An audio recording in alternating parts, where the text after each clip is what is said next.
2021년도 PT 기출 문제풀이를 지금부터 시작하도록 하겠습니다. 자, 문제 1번 한번 보도록 할까요? 자, 1번 문제를 보게 되면 자, 그림은 동물세포 사이에서 발견되는 세포 연접 가와 라를 나타낸 것이다 라고 나왔어요. 자, 가와 라는 각각 간극 연접, 데스모좀, 밀착 연접, 그 다음에 부착 연접 중에 하나이다 라고 나왔어요. 그죠? 일단 가를 보게 되면은 이 기역이라고 하는 단백질과 단백질이 연접 단백질이 모여서 자, 세포막과 세포막 사이에 이 빈 공간을 차단하고 있다라고 하는 걸 알 수 있어요. 막고 있다라고 하는 걸 알 수 있는 거죠. 그죠? 그래서 얘 같은 경우는 세포 사이로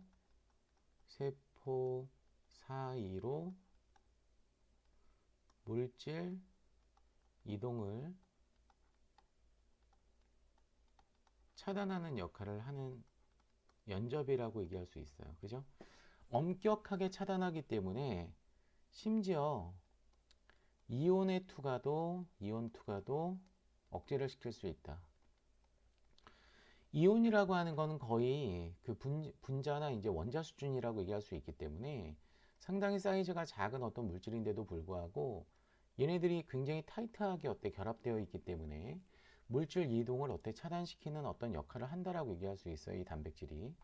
그래서 결과적으로 검증되지 않은 물질 자체가 이 세포를 통해 가지고 이 세포 사이를 통해 가지고 자, 생체 내로 들어가는 거를 동물 생체 내로 들어간다는 얘기는 혈관으로 유입될 수 있다는 얘기가 되는 거거든요.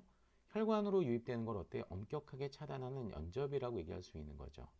그래서 이 연접을 우리는 뭐라고 얘기하냐면 밀착 연접이라고 얘기해요. 밀착 연접. 밀착 연접. 뭐 영어로는 이거를 이제 타이트 정션이라고 얘기를 하는 거죠. 그죠? 그리고 이제 이 기역이라고 하는 어떤 단백질 자체가 클라우딘이라고 하는 단백질이나 그 다음에 오클리딘이라고 하는 단백질로 구성이 되어 있어요. 이게 이제 단백질이라고 얘기할 수 있는 거고 세포 사이로 물질 이동을 차단하는 역할도 하지만 또 하나의 이제 밀착 연접의 기능은 자, 세포 막에는 막단백질이 존재를 하죠. 그죠? 그 세포 막단백질이 정단부에 존재하고 있는 막단백질과 기저부에 존재하고 있는 막단백질의 기능이 달라요. 근데 세포막 자체는 굉장히 유동성이 강하기 때문에 얘네가 정단부에 있는 막단백질이 기저부 쪽으로 갈 수도 있고 기저부 쪽에 존재하고 있는 막단백질이 정단부 쪽으로도 갈 수 있기 때문에 얘가 만약에 이런 밀착 연접이 존재하지 않는다면 정단부에 있는 어떤 막단백질이 기저부 쪽으로 이동을 해서 얘가 이제 물질 수송을 역방향으로 수송할 수 있는 여지가 있기 때문에 이런 것들도 엄격하게 차단시킬 필요가 있다는 얘기죠. 아시겠죠? 그죠? 그래서 이 밀착 연접은 실제로 이제 물질 투과를 억제시키는 어떤 역할을 한다. 억제시킨다는 얘기는 결과적으로 뭘 뜻하는 거냐면 얘네가 큰 어떤 힘을 갖고 있지는 않지만 굉장히 세밀하게 물질 이동을 차단시킨다라고 하는 걸 볼 수 있어요. 자, 나번 그림으로 일단 넘어가게 되면 이 나번 그림은 이 미세섬유와 미세섬유를 연결시켜주는 일종의 이제 중앙에 세포막에 존재하고 있는 단백질이 존재를 하죠. 그죠?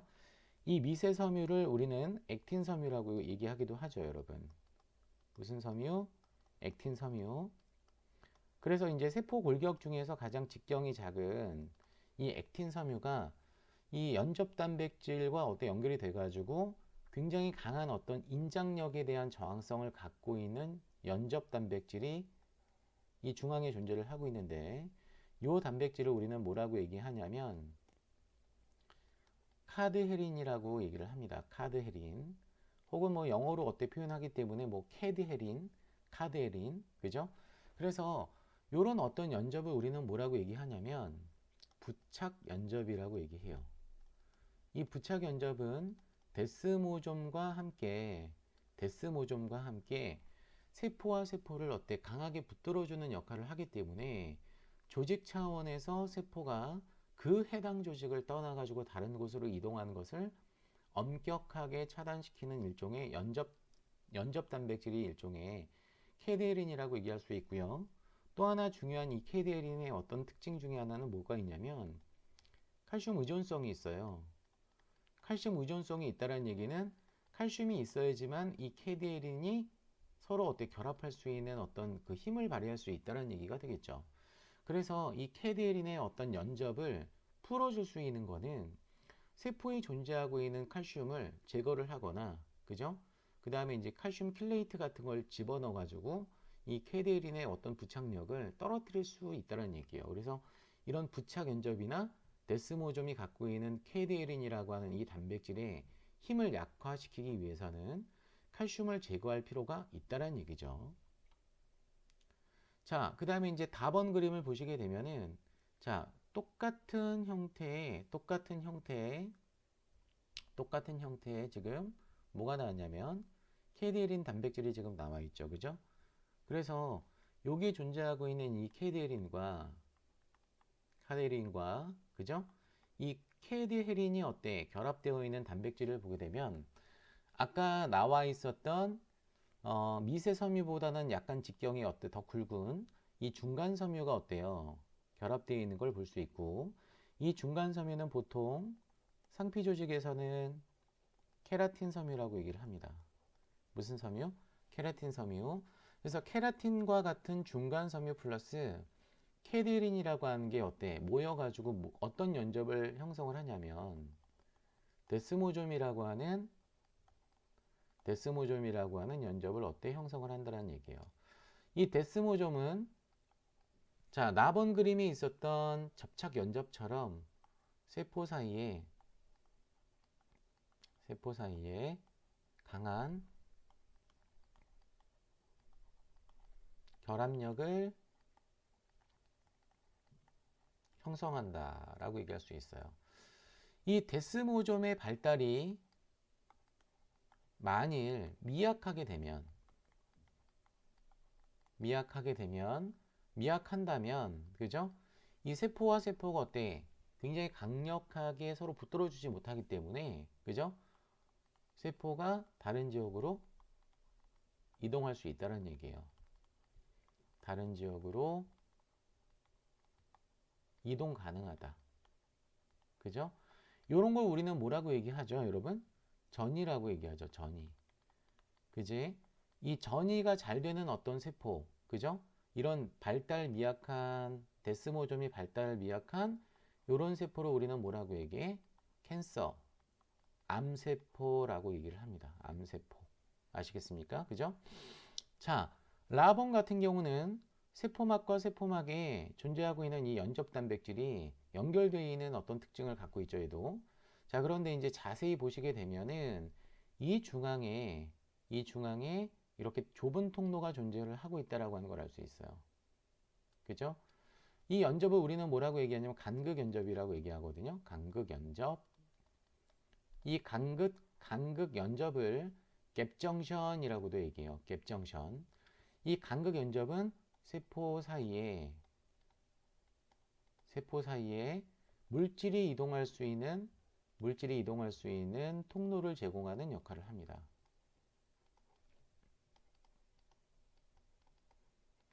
물질 이동 통로가 존재를 하고 있다라고 하는 게 특징인데, 이 물질 이동 통로라고 하는 거는 이 말 그대로 이제 신호분자 같은 게 이동할 수도 있고, 뭐 단당류나 아니면 이온 같은 것들이 이동할 수 있다라고 하는 특징을 갖고 있는 게 이 간극 연접의 특징인데, 이 물질은 온리 저분자밖에 안 돼요. 저분자만 통과할 수 있다는 얘기예요. 고분자는 통과를 못한다는 얘기는 이 구멍 사이즈가 상당히 어떻다는 얘기죠, 여러분? 매우 작다라고 하는 걸 알 수 있죠. 그래서 이 저분자는 뭐 이온이나 그 다음에 이제 단량체 수준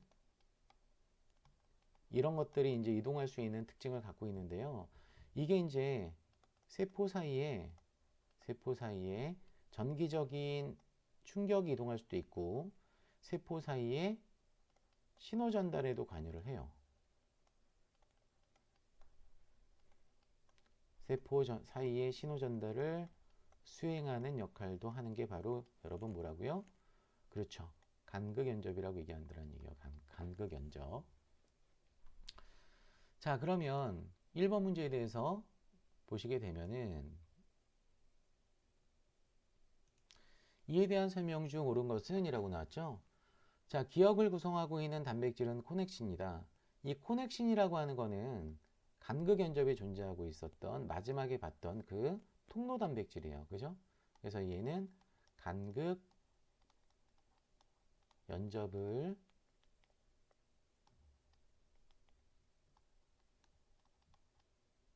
간극연접을 구성하는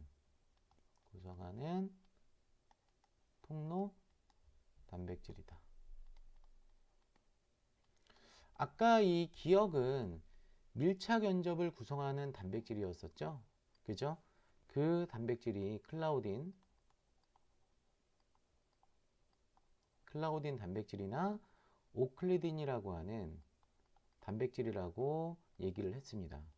요거는 뭐 그렇게 많이 나오는 어떤 용어는 아니지만, 자, 일단 이 단백질도 함께 밀착 연접을 구성하고 있는 단백질로서 중요하기 때문에 요즘에 이런 것도 물어볼 수 있거든요.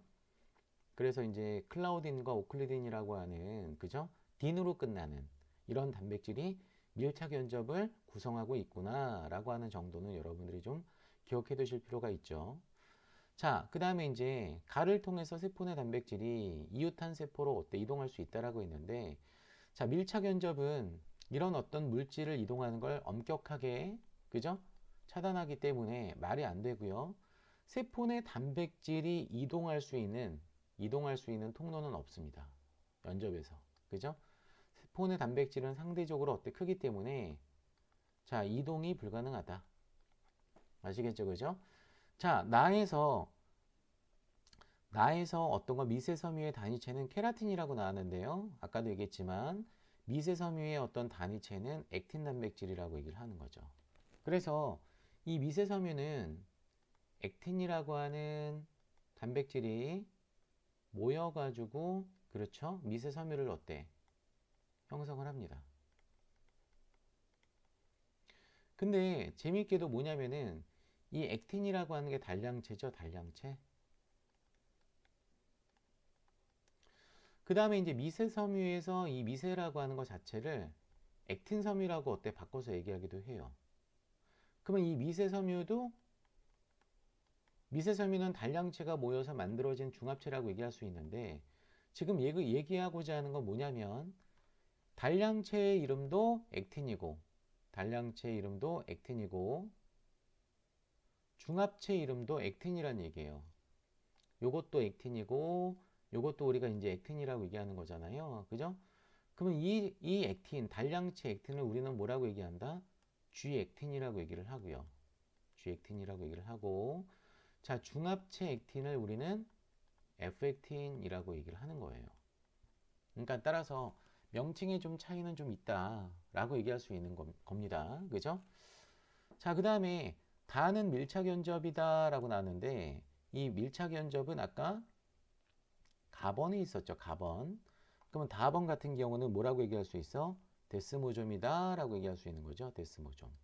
이 데스모좀은 뭐가 중요하다고? 발달이 미약한 세포가 누구다?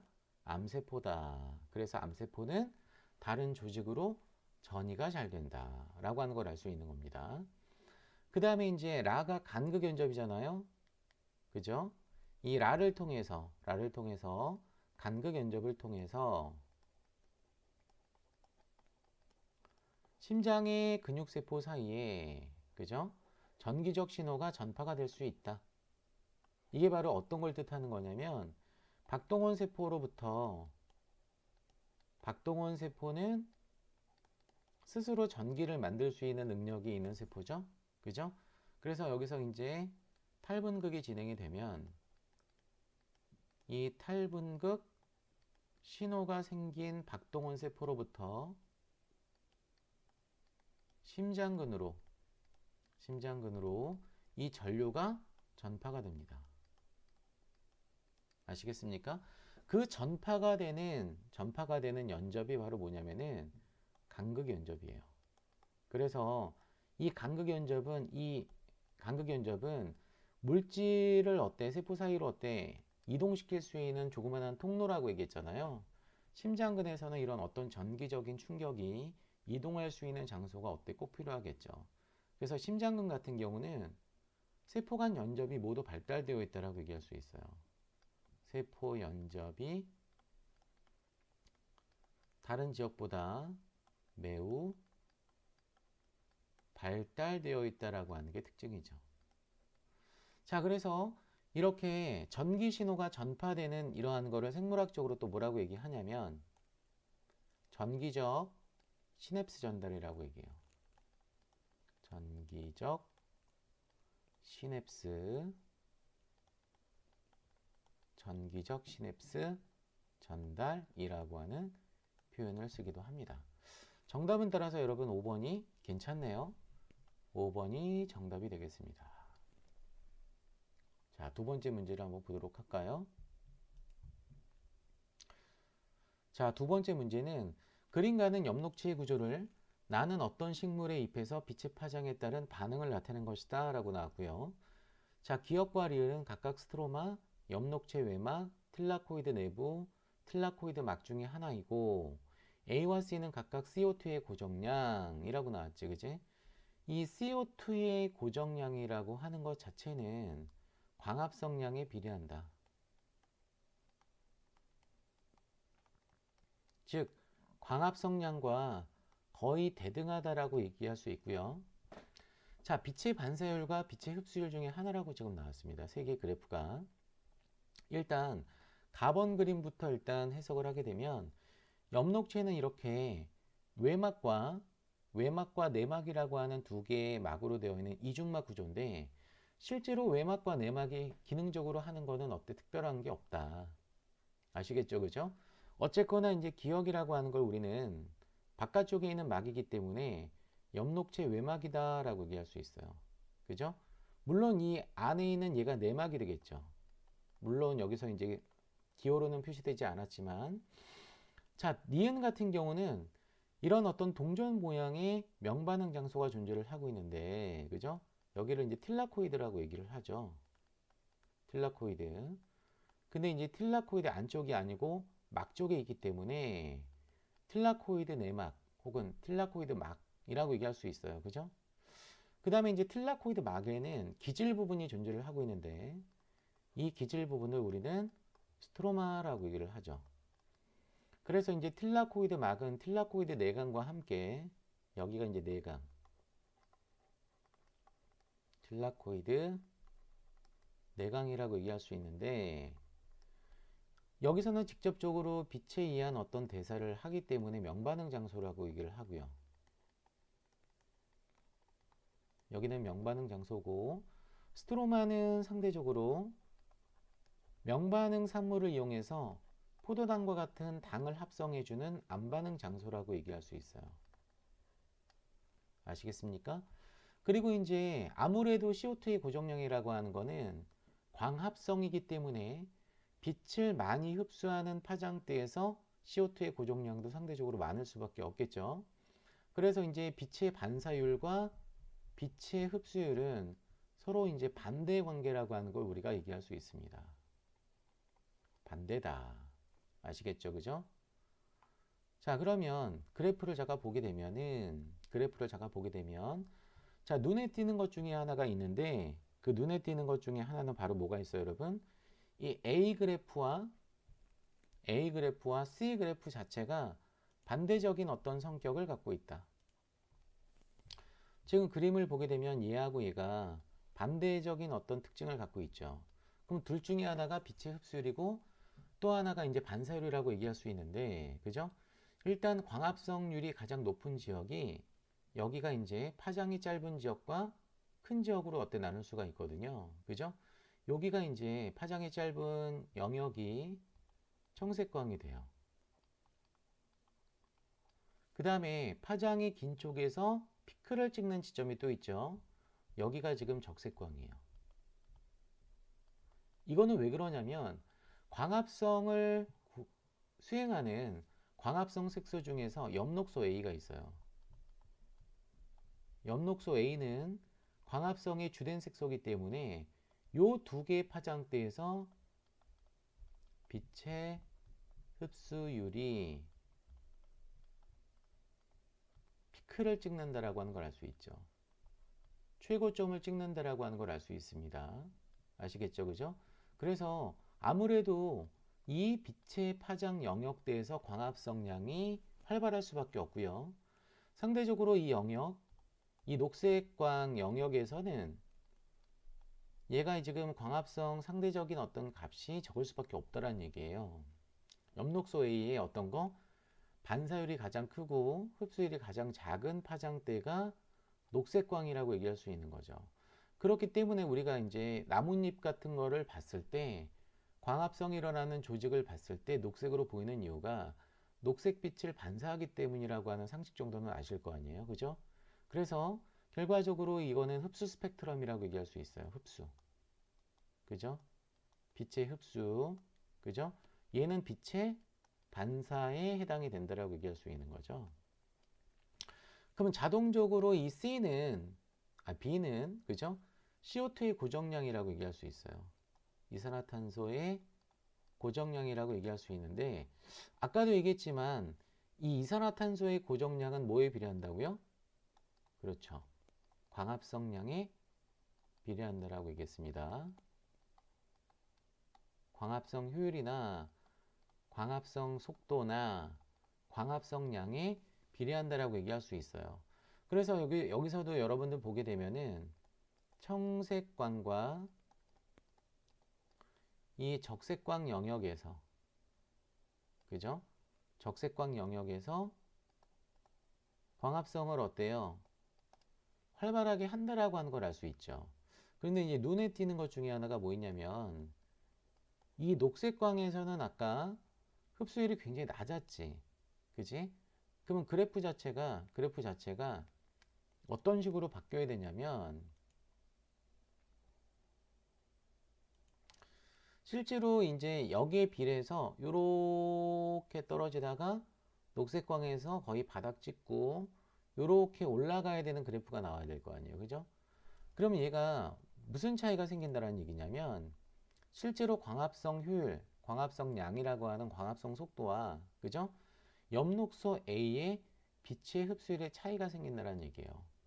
그러니까 요만큼을 할 수 있는 이유가 그죠? 이거는 보조색소가 존재하기 때문에 가능한 거죠.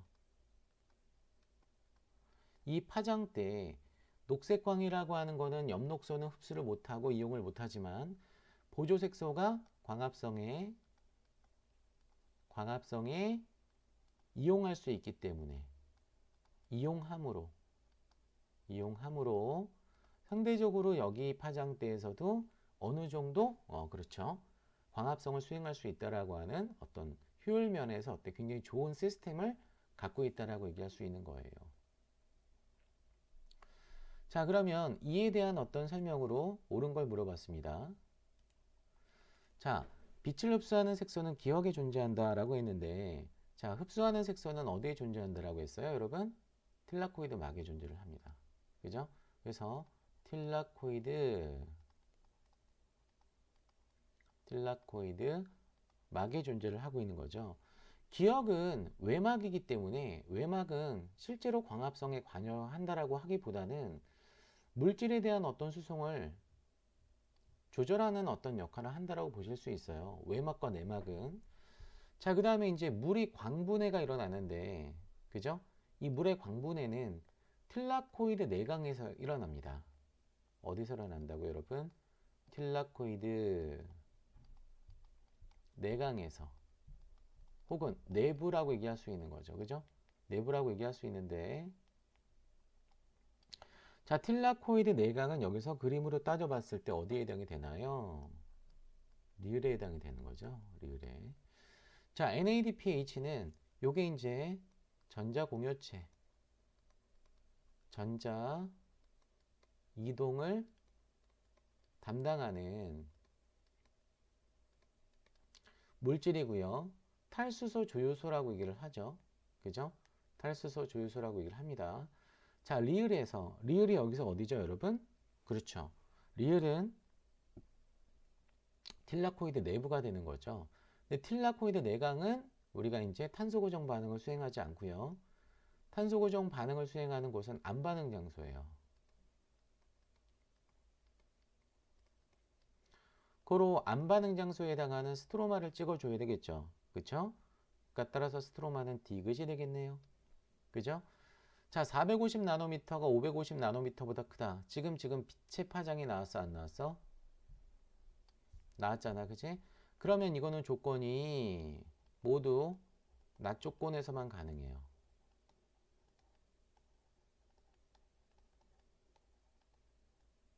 낮 조건에서만 가능하다. 근데 잘 보시게 되면은 이 450 나노미터는 청색광이고요. 550 나노미터는 아까 그래프에서 봤을 때 녹색광에 해당이 되는 거죠. 그럼 광합성 효율은 누가 더 높아요, 여러분? 청색광이 녹색광보다 더 높잖아요. 그죠? 우리가 이제 전자전달기에서 자, 빛에너지는 틸라코이드 내부에서 돌아가는 전자의 이동을 통해서 에너지가 전달이 되거든요. 그죠? 그래서 빛에너지가 고에너지 전자를 만들고,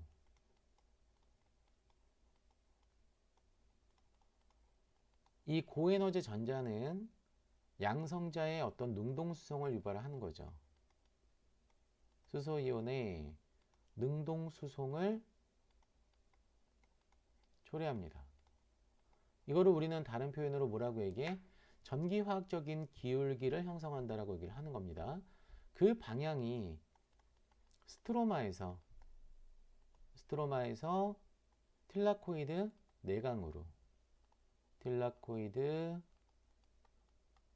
내부로 수송이 일어나는 거죠. 그러면 이쪽에는 상대적으로 능동성을 통해서 양성자 농도가 높기 때문에, 그죠? 여기는 pH가 낮아져요. 상대적으로 pH의 9배가 생기거든요. 그래서 여기 부분은 낮은 pH가 되고요. 상대적으로 스트로마는 양성자를 펌핑하기 때문에 여기는 양성자 농도가 낮은 상태가 되겠죠. 이럴 때는 이제 높은 pH라고 얘기를 합니다. 그죠? 자, 그러면 디귿이 아까 스트로마였었고요. 여기가 틸라코이드 내강이기 때문에, 내부기 때문에 여기에 어떤 pH는 더 낮아지고 450 나노미터에서 550 나노미터보다 스트로마의 pH는 높아지겠죠. 그렇기 때문에 이 값 자체가 더 커진다라고 얘기할 수 있어요, 없어요? 있습니다. 그죠? 그래서 이것도 맞다, 틀리다? 요거는 맞다. 그지? 그래서 1번, 2번, 3번은 틀렸지만 4번은 여기서 맞다라고 얘기할 수 있고요. 자, C는 빛의 흡수율이 아니고 무슨 율? 반사율이라고 얘기할 수 있는 거지. 그래서 5번도 일단 틀렸어요. 정답은 따라서 몇 번이 맞아요? 4번이 맞다라고 얘기할 수 있습니다. 그래서 세포학에서 세포 연접에 대한 문제가 나왔고, 두 번째 2번 문제는 광합성 문제가 나왔다라고 얘기할 수 있습니다. 자, 3번 문제를 제가 보시게 되면 3번 문제를 제가 보시게 되면 그림과는 tRNA 구조를, 자, 눈여겨봐야 될 것 중에 하나가 뭐가 있냐면 이 tRNA 구조가 3차 구조가 나왔어요. 3차 구조가. 3차원적인 구조가 나왔어. 일반적으로 크로바 모양의 2차원 구조가 어때? 보통 시험에 많이 나왔었는데 이번에는 이런 3차 구조를 줌으로 인해서 3차 구조에 대한 구조를 어때? 미처 파악하지 못한 학생들이 많이 당황했던 문제 중에 하나가 3번 문제였었어요. 문제가 어려운 건 아니었었는데 이 구조에 대해서 굉장히 어때요? 당황을 하게 되면 아무래도 틀릴 확률이 높을 수밖에 없죠. 그래서 이런 우리가 이제 평상시에 중요하지 않다라고 생각했던 그림도 지금은 좀 꼼꼼하게 보셔야 되는 어떤 특징, 이번 문제를 통해서 이런 문제가 나왔다라고 하는 걸 좀 여러분들이 유념하실 필요가 있습니다. 자, tRNA 구조가 지금 나왔고 이 tRNA는 다른 RNA처럼 단일 가닥인데 이 tRNA가 가공 과정을 거치게 되면 여기가 이제 5' 말단, 기억이 5' 말단이 되고 니은이 3' 말단이 됩니다. 그죠? 자, 그리고 여기에는 이제 특이적인 어떤 염기가 추가적으로 첨가가 돼요. 이거는 이제 tRNA의 어떤 가공 과정에서 모든 tRNA가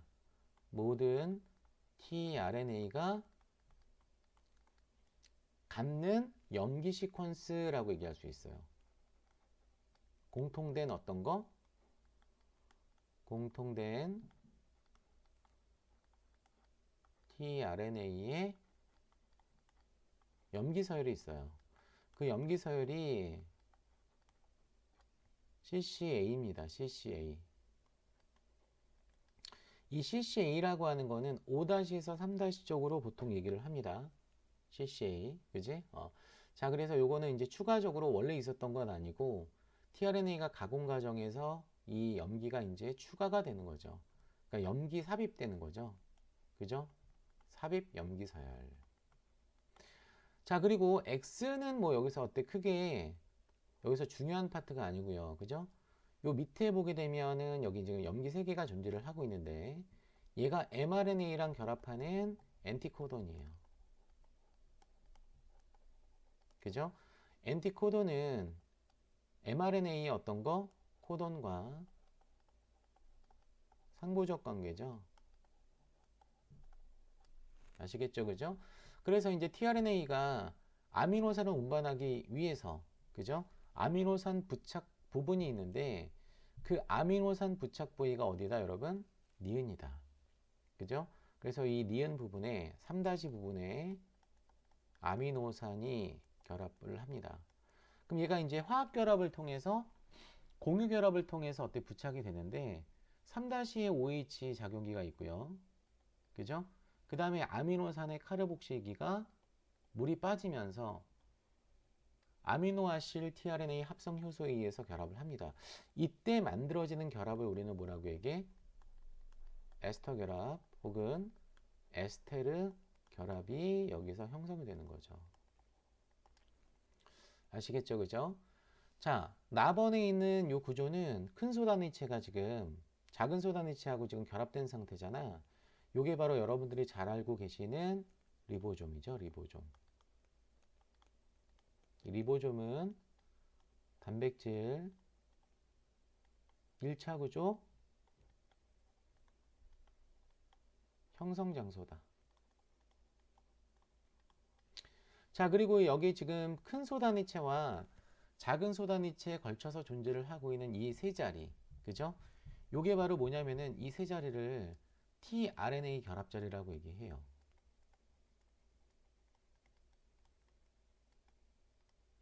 이 tRNA 결합 자리는 엑세틴은 여기서 이제 작업을 끝낸 애가 여기 리보좀을 떠날 때 잠시 머무르는 출구 자리고요. 여기는 출구 자리고, 그죠? 그 다음에 이제 P 사이트와 A 사이트가 있는데 이 P 사이트를 통해서 펩티딜, 즉 펩티드 결합이 형성된 어떤 거? 아미노산들이 줄줄이 사탕으로 어때? 만들어지는 장소가 P 사이트예요. 그죠? 그래서 여기를 우리는 뭐라고 얘기해? 펩티딜 T RNA 사이트 혹은 tRNA 결합 자리 라고 얘기를 하고요. A 자리 같은 경우는 하나의 아미노산을 어때 들고 오는, 즉 아미노아실 tRNA 결합 자리라고 얘기를 하는 거죠. 그래서 이 P와 A 사이에 펩티드 결합이 재형성된다라고 보시면 되는 겁니다. 그죠? 그러니까 여기 있는 어떤 그 줄줄이 사탕에 해당하는 아미노산들이 이렇게 결합을 하고 있는 상태에서 여기에 추가적으로 어때 tRNA가 아미노산을 들고 오게 되면 이 tRNA와 이 폴리펩티드 간의 어떤 화학 결합, 에스테르 결합이라고 했죠 아까? 요거를 파괴시킨 상태에서 이렇게 연결시키는 거죠. 요렇게. 그지? 그럼 여기는 일단 떨어졌기 때문에 여기에 존재하고 있는 tRNA는 출구 쪽으로 이동을 한 상태에서 나가겠죠. 근데 얘네가 어때? tRNA가 직접적으로 이동을 하는 게 아니고 이 리보좀이 번역 과정에서 이렇게 3' 쪽으로 이동을 한다는 얘기예요. 그럼 여기가 다시 E 자리가 되고 여기가 P 자리가 되고 다시 또 A 자리가 어때? B가 되겠죠. B게 되겠죠. 그래서 새로운 어떤 게 아미노아실 tRNA가 이 코돈에 맞는 대응할 수 있는 안티코돈을 갖고 있는 아미노아실 tRNA가 와서 착륙을 하고 종결 코돈까지 계속적으로 결합할 수 있는 어떤 반응이 일어난다는 얘기예요. 그래서 자, EPA는 tRNA가 결합하는 자리다라고 어때? 여기서 이제 명시를 했습니다. 자, 이에 대한 설명으로 옳은 것은 이라고 나왔어요. 그죠? 자, 기억은 3- 말단이 아니고 아까 몇 다시 말단? 5- 말단. 자, 니은에 결합하는 아미노산 부위는 카르복실기이다 라고 나왔어요. 그죠? 요거 괜찮죠? 맞습니다. 요거. 그죠? 자, 안티코돈은 XV가 아니고 아까 저 아래쪽에 존재를 하고 있었기 때문에 요것도 틀린 거죠? 그 다음에 이제 4번 문제를 제가 보시게 되면 게시 tRNA가 결합하는 자리는 이라고 나왔죠. 처음에 아미노아실 tRNA도 A 자리에 결합하는 게 맞긴 맞지만 게시 tRNA 같은 경우는 메티오닌을 운반해주는 게시 tRNA 같은 경우는 자 A 자리가 아니고 얘는 P 자리에 결합을 해요. 그 이유는 자 이 번역을 하는 과정에서 그죠? 번역을 하는 과정에서 실제로 게시 단계에서는 A 자리가 게시인자에 의해서 tRNA가 착륙하지 못하도록 방해를 받습니다. 그렇기 때문에 어쩔 수 없이 자, 얘가 P자리에 착륙할 수밖에 없다는 얘기예요. 어쨌거나 틀렸고. 자, 리보좀 작은 소단위체에서 펩타이드 결합을 어때 촉매하는 효소가 존재를 합니다. 펩타이드 결합을 촉매하는 효소를 우리는 펩티딜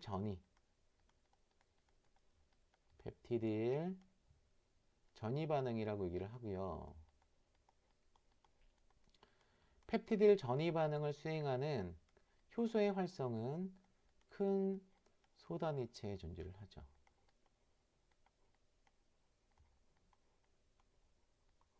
근데 이 전이 반응에 관여하는 이 효소의 활성을 갖고 있는 애가 단백질이 아니고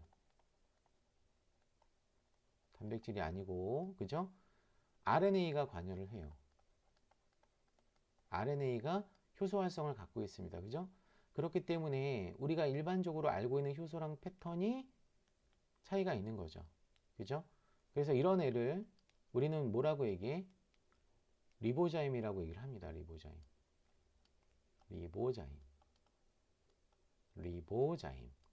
그죠? 그러니까 리보좀은 리보좀에 존재하고 있는 효소를 어때 뜻하는 거예요. 그래서 여기서 유래가 됐기 때문에 실제로 RNA가 효소 활성을 갖고 있는 경우가 있거든요. 그런 경우가 예를 들어서 리보자임인데 대표적으로 뭐 23S rRNA 리보좀에 있는 지금 펩티딜 전이 반응을 초래하는 애가 있고요. 또 하나가 뭐가 있어요, 여러분? snRNA라고 하는 애가 있어요. 요거는 진핵세포에서 소형 핵 RNA라고 얘기해서 자, RNA 스플라이싱에 관여하죠. RNA 스플라이싱, 접합이라고 얘기하죠. RNA 접합에 관여하는 특징을 갖습니다. 자, 그래서 이제 정답은 몇 번? 2번이 정답이다 라고 얘기할 수 있어요. 자, 4번 문제를 한번 보도록 할까요?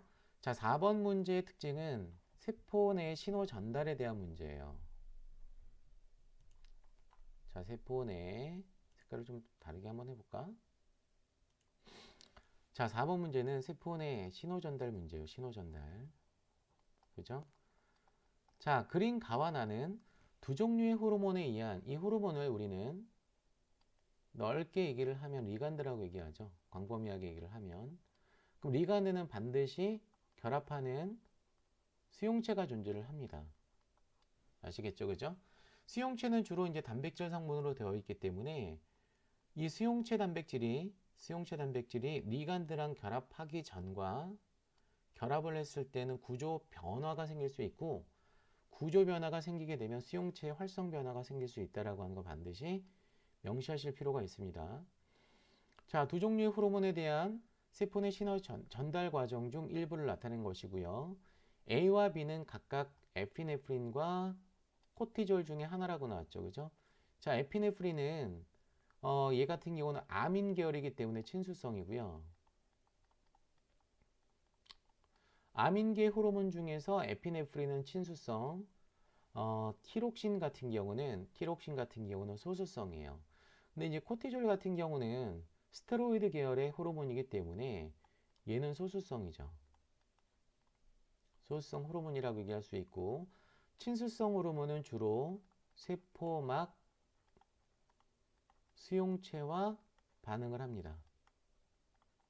세포막 수용체와 반응을 하고, 소수성 호르몬은 세포 내 수용체랑 반응을 할 수밖에 없어요. 자, 그렇기 때문에 이 소수성 이 호르몬에 해당하는 코티졸은 세포막을 단순 확산으로 통과를 합니다. 친수성은 통과하기가 좀 어렵겠죠. 그래서 세포막을 단순 확산으로 통과를 하는 이 호르몬이 코티졸이라고 얘기할 수 있다는 얘기예요.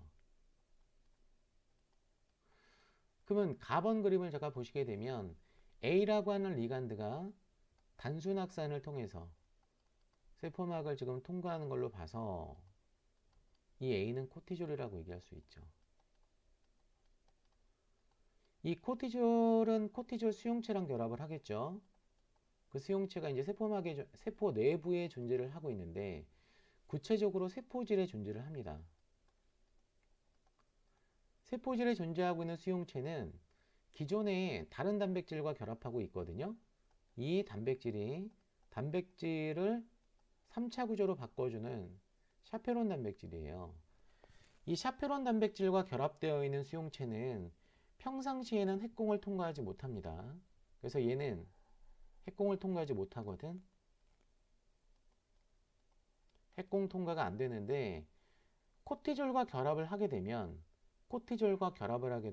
그죠? 이 샤페론이 떨어져 나가요. 이탈이 됩니다.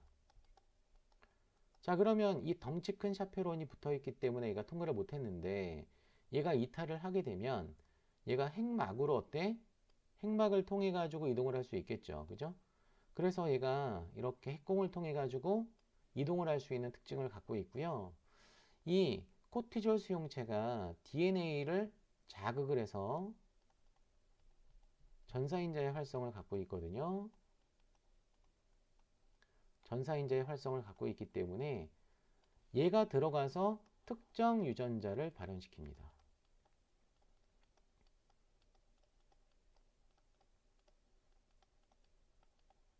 자, 그러면 이 신호 전달에 따른 세포 내부의 변화는 굉장히 빠를까 느릴까? 느리지. 느린 반응이 일어난다는 얘기예요. 이런 게 바로 뭐가 있냐면 뭐 스트레스 반응. 스트레스도 에피네프린에 의해서 일어나는 스트레스 반응이 있고, 코티졸에 의해서 일어나는 스트레스 반응이 있는데, 코티졸에 의해서 일어나는 스트레스 반응을 우리는 뭐라고 얘기해? 장기적 스트레스 반응이라고 얘기합니다. 그죠? 그래서 느린 반응이기 때문에 장기적 스트레스 반응이라고 얘기를 하고요. 그죠? 자, 그 다음 그림을 제가 보시게 되면 4번 그림 같은 경우는 지금 세포막 수용체, 얘를 우리가 이제 GPCR이라고 얘기하죠. GPCR. 7번 통과를 하죠. 막 통과를. 자, 그래서 여기에 결합하는 리간드가 바로 에피네프린이 되고요. 이 에피네프린이 간세포에 존재하고 있는 GPCR과 결합을 하게 되면 G단백질이 여기서 중간에 활성화되고요. G단백질은 효과기 단백질을 활성화시킵니다. 효과기 단백질을 활성화시키는데, 그 효과기 단백질을 우리는 뭐라고 얘기해? 아데노신 시클라제, 아데닐산,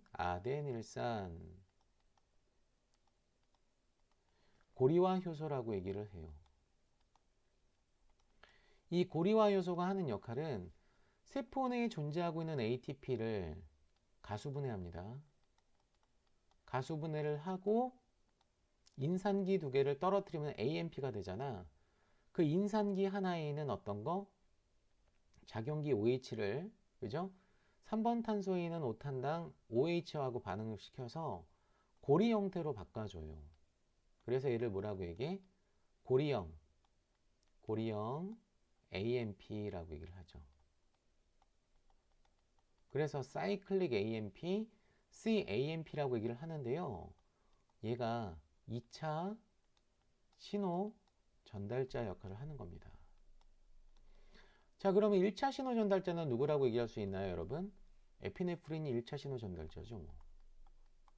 리간드가, 그제? 에피네프린이 1차 신호 전달자 역할을 하는 거고, 중간에 매개 신호 전달자에 해당하는 2차 신호 전달자가 굉장히 중요한 CAMP가 그 역할을 한다는 얘기예요. 이 CAMP는 CAMP 의존적 단백질 인산화 효소를 활성화시키죠. 그죠?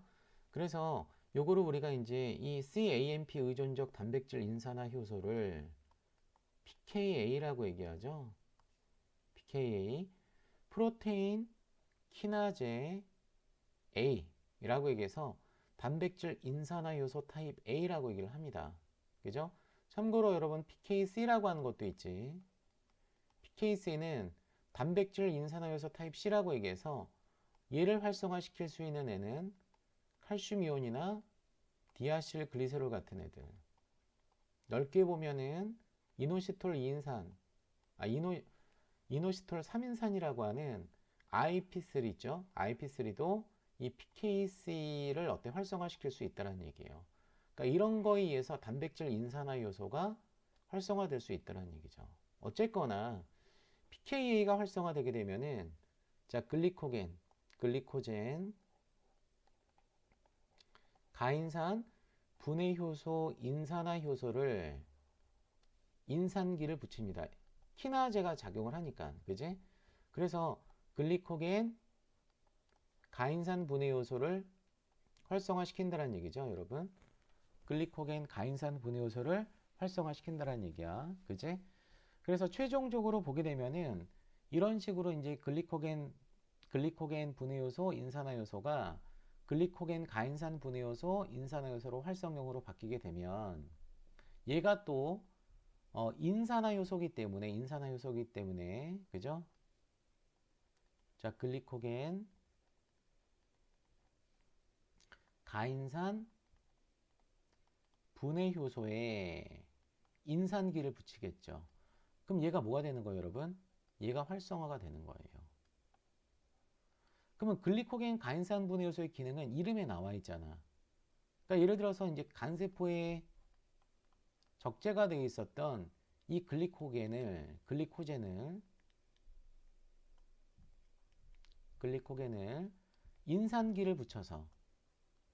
인산기를 붙여서 쪼갠다는 얘기예요. 이때 포도당 1인산이 되고요. 이 포도당 1인산은 인산기를 또 한번 버리면서 포도당으로 되는 겁니다. 아시겠죠? 그죠? 그럼 이 포도당이 혈액으로 방출되겠죠? 혈액으로 이동을 했을 때 결과적으로 혈당이 증가하는 어떤 효과가 생긴다는 얘기예요. 자, 그림을 잠깐 보시게 되면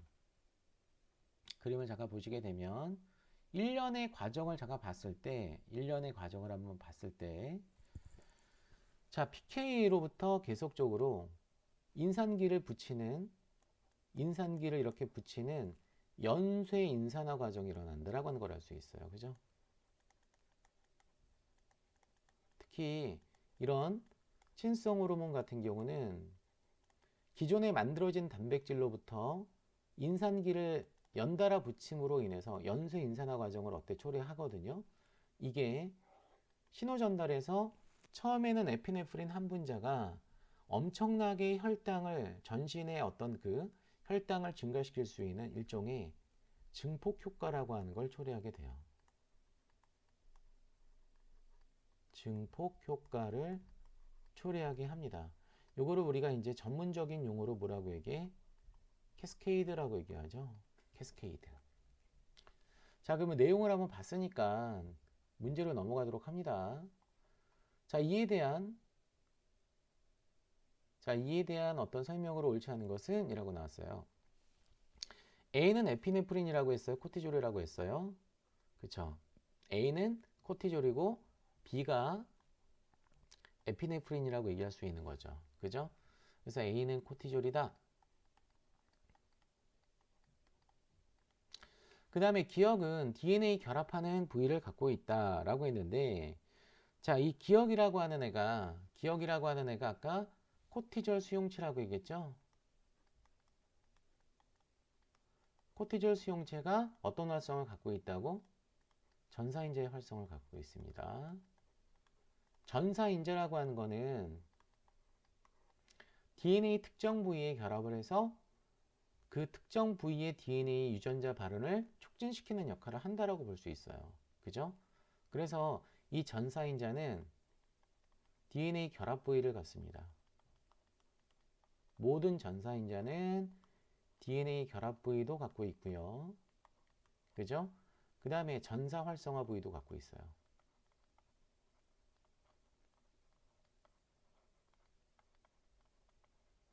이거는 이제 모든 전사인자의 어떤 특징인데, 코티졸 수용체라고 했기 때문에 얘 같은 경우는 리간드 결합 부위도 갖고 있는 거죠. 세 가지의 어떤 도메인이 있다라고 얘기할 수 있습니다. 자, 괜찮고요. 그죠? 자, 기억과 결합한 니은이 기억이 핵 내부로 이동하는 것을 억제한다라고 했는데, 그죠? 요거 괜찮은데요?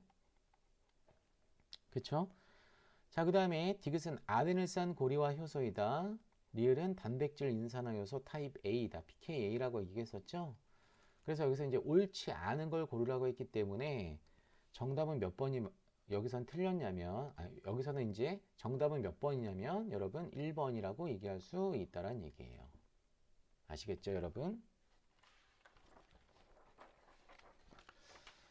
자, 최강 피트 생물 강좌 5번 문제를 잠깐 보도록 할게요. 자, 그림은 가와 나 각각의 사람의 정자 형성과 난자 형성에 대한 어떤 일부를 나타낸 것이다 라고 나왔습니다. 그죠? 자, 정자 형성과 난자 형성 과정이라고 나왔죠. 그죠? 요거를 우리가 이제 배우자 형성 과정이라고 얘기하죠. 배우자 형성 과정. 여러분, 이 배우자 형성 과정은 감수 분열 과정이라고 얘기할 수 있어요. 그죠? 자, A와 D는 각각 정세포, 핵상 한번 표현 한번 해볼까요? N이고요. 제일 난모세포 2N이고요. 제일 정모세포도 2N이고요. 제일 난모세포는 N이다 라고 얘기할 수 있거든요, 여러분. 자, 가번을 제가 보게 되면 정원세포가 있는데 이 정원세포는 줄기세포예요. 성체줄기세포. 그래서 얘 같은 경우는 스스로 체세포 분열을 할 수 있습니다. 스템셀이기 때문에, 줄기세포이기 때문에, 물론 핵상은 2N이죠. 그죠? 근데 얘가 이제 신호를 받았을 때, 감수 분열을 수행하는데, 당연히 여기가 1감수라고 얘기할 수 있겠죠.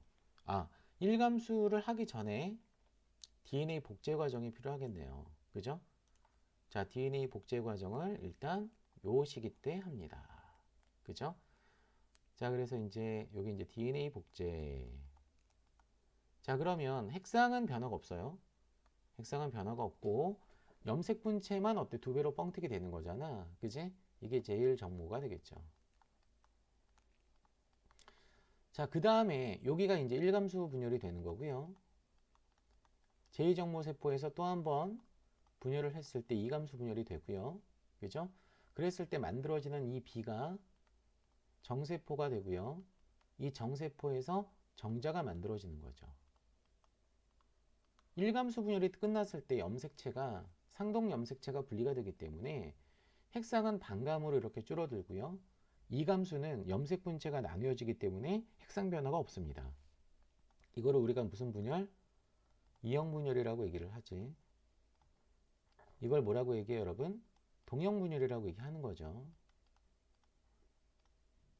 자, 요게 이제 정자 형성 과정인데 실제로 정자 형성 과정은 사춘기부터 죽을 때까지 일어나요. 평생 일어난다라고 얘기할 수 있습니다. 반면에 이제 난원세포 같은 경우는 일단 이 난원세포는 제1난모세포로 만들어지는 시기가 출생 전에 다 끝나요. 그러니까 여기까지가 여러분 출생 전에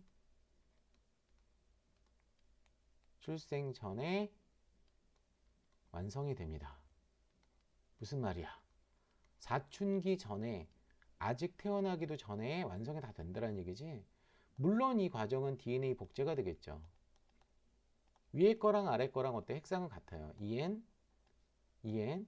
그래서 여성은 제일 난모세포로 어때요? 제일 난모세포로 다 변한 상태에서 태어난다는 얘기예요. 아시겠죠? 그죠?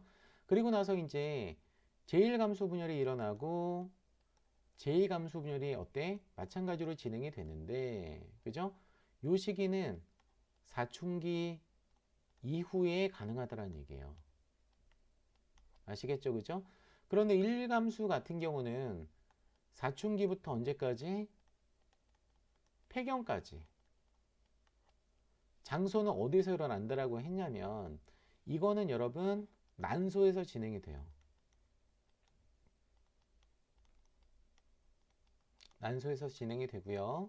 이감수는 누구나 하는 게 아니고 이거는 정자하고 어때? 만났을 때.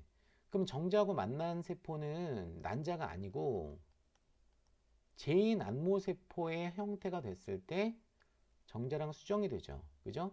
그래서 이감수의 조건은 수정이 일어나야 돼.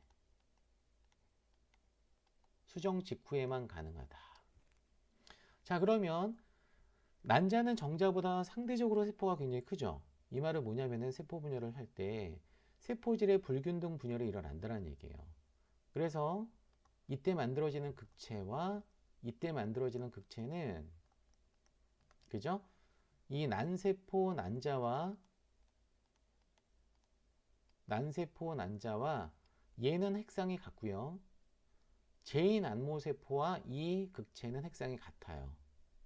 그래서 얘네들은 곧 수정하고 상관없이 얘네들은 퇴화가 될 세포들이죠.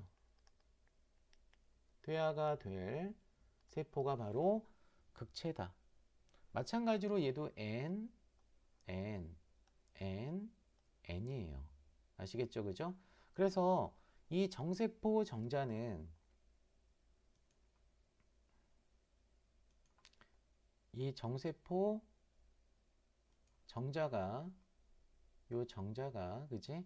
누구랑 수정을 하는 거냐면 요렇게 어때? 이 제2난모세포 쪽으로 들어가서 우리는 이제 수정이 된다라고 얘기할 수 있어요. 무슨 말이야? 이 제2난모세포의 형태가 됐을 때 수란관으로 나온다는 얘기지. 그래서 배란시 상태예요, 이게. 배란시에는 난자가 어때? 나오는 게 아니고 실제로는 제2난모세포가 나오는 것이다. 아시겠죠? 그죠? 자, 그러면 이에 대한 설명으로 옳지 않은 거 물어봤습니다. 옳지 않은 거예요, 이번에도. 자, A는 감수 1분열 전기 때 교차가 일어날 수 있다. 라고 나왔어요, 안 나왔어요? 맞죠? 실제로 여러분 교차라고 하는 거는 상동 염색체 접합 때 일어나요.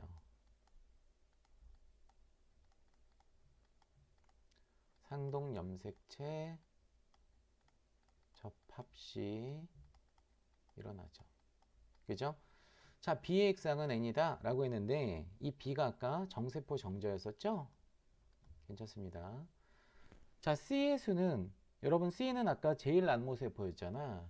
성인 시기가 태아 시기보다 많다라고 나왔는데, 이미 성인 시기는 제일 난모세포가 계속적으로 한 달에 한 번꼴로 얘가 난자로 바뀌겠죠.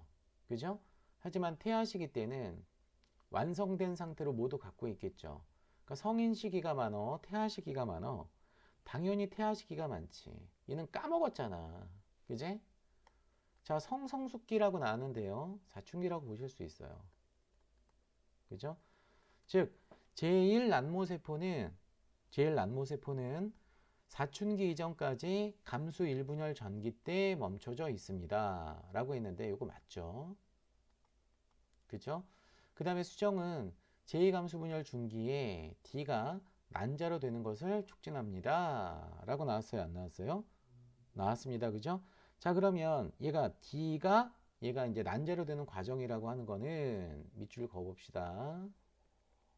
이게 제2감수분열이 되는 거죠. 제2감수분열은 뭐 때문에 일어난다라고 얘기했어? 수정이 돼야지만 가능하다라고 했잖아. 그지? 그래서 수정이라고 하는 사건이 있어야지만 얘가 마저 감수분열을 끝낸다라는 얘기예요.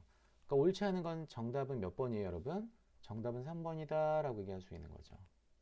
자, 이번 시간은 5번까지, 1번부터 5번까지 기출문제를 같이 풀어봤고요. 다음 시간에 또 이어서 6번부터 문제를 함께 풀어보도록 하겠습니다, 여러분. 5번까지 여러분들이 기출문제를 다시 한번 복습 차원에서 정리를 하실 필요가 있고요. 자, 반드시 우리 이제 강의를 듣고 나서 복습이라고 하는 건 그날 하는 어떤 습관을 꼭 들이시길 바랍니다. 다음 시간에 뵐게요. 감사합니다.